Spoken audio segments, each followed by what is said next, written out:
মমতা ব্যানার্জিকে হারাবো আর ওদের দলে যে কটা মুসলমান এমএলএ জিতে আসবে বিজেপি সরকারে আসবে চ্যাংদোলা করে তুলে রাস্তায় ফেলবো।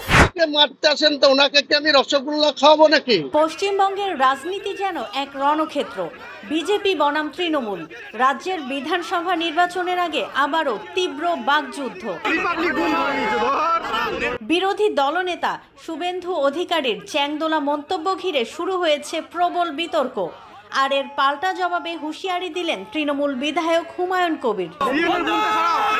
কে বলছে কি, আসুন শুনে নেই বিস্তারিত। সাম্প্রদায়িক সরকার মুসলিম লীগ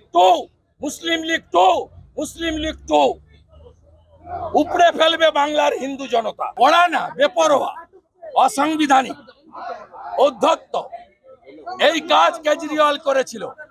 বিজেন্দ্র গুপ্তা একা বিজেপির এমএলএ ছিলেন, বাইরে ফেলেছিলেন। আজকে বিজেন্দ্র গুপ্ত স্পিকার বিমান ব্যানার্জিকে মমতা ব্যানার্জিকে হারাবো আর ওদের দলে যে কটা মুসলমান এমএলএ জিতে আসবে বিজেপি সরকারে আসবে চ্যাংদোলা করে তুলে রাস্তায় ফেলবো। এই রাস্তায় ফেলবো। মারতে আসেন তো ওনাকে কি আমি রসগোল্লা খাওয়াবো নাকি? উনি যখন মুসলিম এমএলএদের অসম্মান করবেন, মারতে যাবেন, বলবেন আছাড় মারবো বা ধরে রাস্তায় ফেলবো, ওনাকে রসগোল্লা খাওয়ানো হবে নাকি? ওনাকে যা জবাব দেওয়ার তাই দেওয়া হবে। সেটাই হচ্ছে, বুঝে না, হ্যাঁ, ঠুসে দেওয়া, ঠুসে। উনি তো আচার মারবো বলে আমি ঠুসে দেবো একদম। উনি যদি দেখাতে পারেন 100 বার আমি হুমায়ুন কবির ওনাকে বলবেন 2016 সালে উনি তৃণমূলের এমপি ছিলেন, জেলার অবজারভার ছিলেন। 17 জানুয়ারি 2016 রেজিনগরে গিয়েছিল মস্তানি দেখাতে। মস্তানি ওর ঘুচি গিয়েছিল, ওখানে বক্তৃতাই করতে দেয়নি, চোরের মতো পালিয়ে এসেছিল ঢাকা থেকে নেমে কৃষ্ণনগর সার্কিট হাউসে বসে দিদিকে বলেছিল আর যাই করো দিদি, হুমায়ুন কবিরকে টিকিট দেওয়া যাবে না। 16তে তাই দিদি ওর কথা শুনে হুমায়ুন কবিরকে টিকিট দেয়নি, 4টে পেয়েছিল, 22-এর মধ্যে 4 2016 সালে।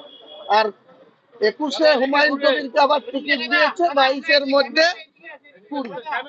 এটাই হচ্ছে হুমায়ুন কবির, এটাই হুমায়ুন কবির। কাজেই শুভেন্দু অধিকারীর ওই ভয় দেখানোতে, চমকানো ধমকানোতে হুমায়ুন কবিরের মতো লোক কোনোদিন ভয় পাবে না। আগামী দিনে আমরা দেখাবো উনি কত বড় শক্তিশালী হয়েছেন। উনি একাই হিন্দু নন, মমতা ব্যানার্জিরা হিন্দু না, অভিষেক ব্যানার্জি হিন্দু না, এতগুলা এমএলএ আছে, আমাদের মাত্র 41টা এমএলএ মুসলিম 226-এর মধ্যে। তো উনি যখন মুসলিমদের এখানে পার্সোনাল অ্যাটাক করছে, তো ওনাকে আমরা ছেড়ে দেবো? উনিও কত বড় হিন্দু, আর ওনার পিছনে কটা এমএলএ ওনার হয়ে আমাদের সঙ্গে লড়তে পারে সেটা দেখা যাবে। দেশ জুড়ে তোলপা ওয়ালটন ফ্রিজ কিনে হতে পারেন মিলেনিয়ার। এছাড়াও রয়েছে লক্ষ লক্ষ টাকার ক্যাশ ভাউচার সহ কোটি টাকার নিশ্চিত উপহার।